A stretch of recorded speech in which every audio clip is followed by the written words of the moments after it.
Good morning, everybody. I am so excited to see you all later on today. I hope you're having a wonderful morning so far. So let's get started with morning meeting. Today is Wednesday, January 6th, 2021. Today is Wednesday, so that means yesterday was Tuesday, and tomorrow will be Thursday. Alrighty, so why don't we at home stand on up and sing our Days of the Week song? Ready? 1, 2, 3. Sunday, Monday, Tuesday, clap. Wednesday, Thursday, snap, snap, snap.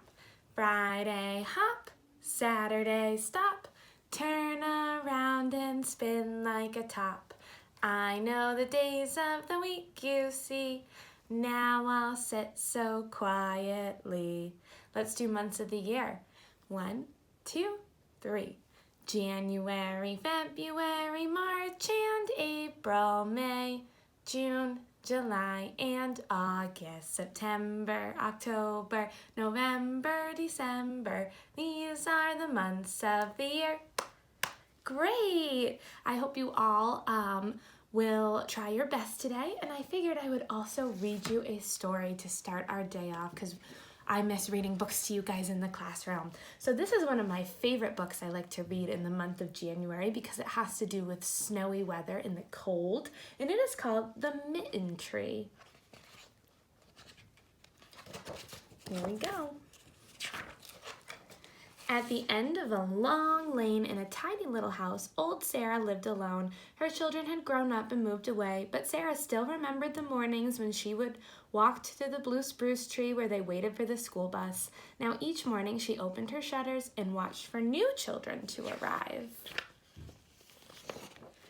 Every chilly morning, Sarah pulled on her warm coat and started down the lane. As she walked past the children on her way to the mailbox, she wished they would smile or wave, but they never did. The children didn't even seem to notice her. Still, when she saw them, she couldn't help but smile. One winter morning, after the first snow had fallen, all the children were making snowmen and throwing snowballs, all except for one little boy in a blue cap and coat. Even his boots were a dark shade of blue. He stood away from the others while his hands sunk deep in his pockets. When the school bus arrived, he lingered behind and was last in line. As Sarah watched the little boy climb into the bus, she could see one thing. He had no mittens. All that day, Sarah couldn't stop worrying about the little boy with no mittens. Late in the afternoon, as the sky grew dark, Sarah dug through a basket of yarn scraps she had saved for many years. She found her needles and 4 shades of blue wool, and Sarah began to knit. Sarah worked late into the night. When the sun began to rise, she hurried to the bus stop and hung the mittens on the old blue spruce tree. From behind the hedge, Sarah watched. The little boy was the first to arrive. He saw the mittens. He reached up and tried them on. They fit. With a big smile, he made a perfect snowball and threw it high into the wintry sky. Soon, the little girl in the red coat arrived. Her mittens didn't match. That night, Sarah knitted with red yarn. Every day now, as Sarah went to the mailbox, she watched for children without mittens. She would hurry home and knit. Early in the morning, she would hang new mittens on the tree. The children loved the game. Every day, they would search under every branch and bough for another pair of mittens. Once or twice, Sarah thought the boy with the blue mittens had seen her, but he always looked away. Night after night, Sarah knitted mittens in every color. Some had stripes, some had hearts, some even had little snowflakes all over them. Somehow, even though she had never spoken to the children, Sarah felt they had become her new family. On the last day before winter vacation, Sarah awakened before dawn. She took her empty basket that had once held her yarn and filled it to the brim with mittens. Out the door and down the steps she headed. When she got to the blue spruce tree, she hung mittens on every branch.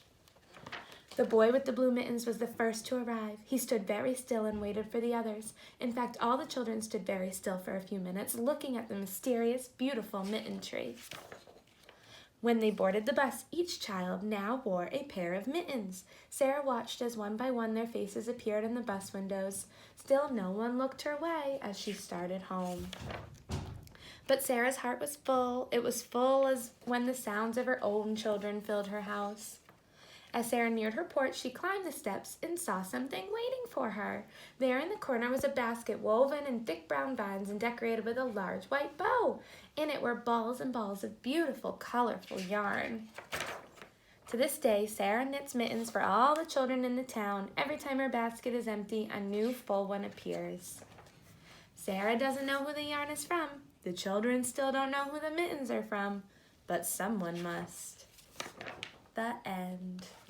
I love that book because it shows how Sarah did something kind just because she wanted to, right? And it made her feel good to do something kind for others.